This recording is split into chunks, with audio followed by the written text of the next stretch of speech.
My name is Adam Ortiz. I work for Prince George's County Government County Executive Rashawn Baker, but I'm the former mayor of Edmonston, Maryland, where we're sitting right now. I served as Edmonston's mayor from 2005 to 2011. Hey, amigo. Hey.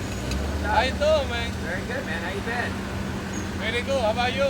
Good. How's Junior? All right. Good All right, to you see you. good? We're right here on the corner of the Anacostia River and Decatur Street in downtown Edmonston. And the Anacostia River, as we know, flows through Montgomery County, Prince George's County, to the district and empties into the Potomac. Edmondson's population is about 1,400 people, so we're about the size of a small high school. Once upon a time, we were considered East Hyattsville. We incorporated in 1924 as the town of Edmonston after a local family that owned part of the area, which is now along Kenilworth Avenue. We're about 1.5 miles north of the district, and we think we're the best hidden gem in the DC region. You got everything within reach here. You got great people, you got great environment, and you got a 12-minute commute to great restaurants downtown. Edmonston's most modern settlers were the Plumber Family that were former slaves in the nearby Riversdale plantation, and they bought 10 acres here in 1870. They established a small community there and brought their family back from all over the Deep South. And they're really our founders, and in a lot of ways they really set the tone for the town. Today, very much the same. A lot of working class folks, very down to earth, and great quality people here. We're in the Washington region, but you won't find more down to earth, more diverse community than Edmonston. We're about equal parts white, black, and Hispanic. We're diverse in every way except we don't have any rich people. We're pretty much salt of the earth. We all live together, mixed together, and it's truly a community. And we're sitting here on the Diversity Bridge, which celebrates that history. And actually on the bridge, we celebrate every country that we were able to discover a resident came from. So we have Ireland, Germany, Guyana, Ghana, El Salvador, all of it represented on this bridge because we all come from different places, but we're here as one community. In the 17 and early 1800s, the Anacostia River was actually a major commercial thoroughfare. You wouldn't know it today, but at the time large ships came into port in Bladensburg, which is just a little bit downriver from here, and barges carrying tobacco and other crops would travel right through this part of the Anacostia River to deliver crops and take crops harvested from farms upstream. Over time, there was a lot of farming, and we could look at it as farming sprawl at the time that led to so much sedimentation.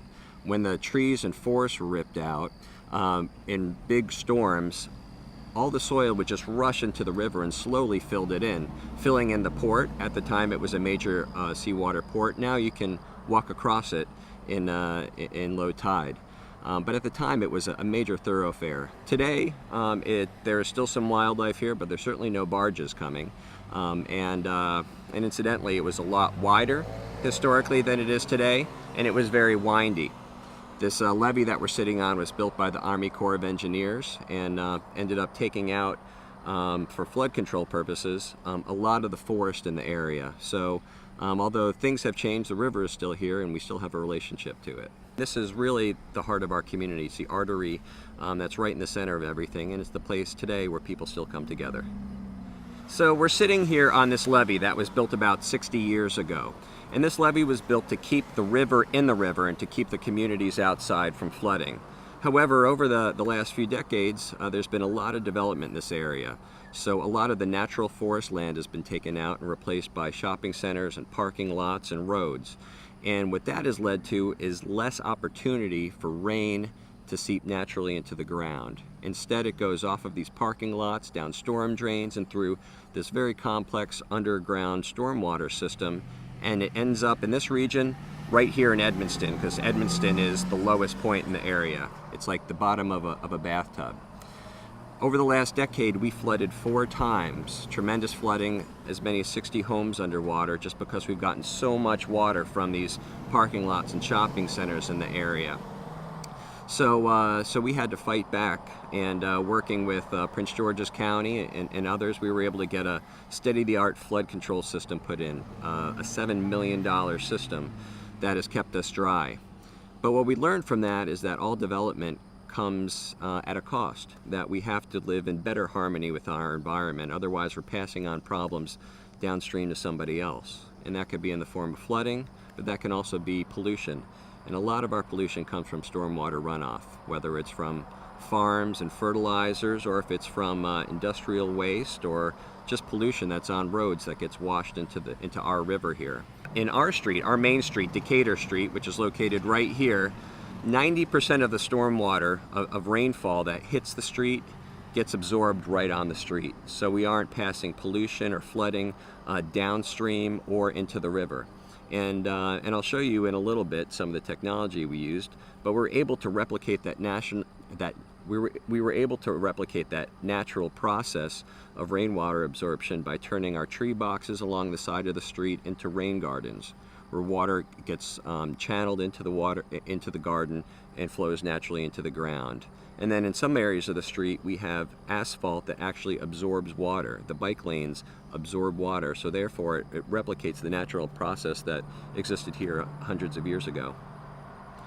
Other features in the street include LED lighting, so it's very high efficiency lighting.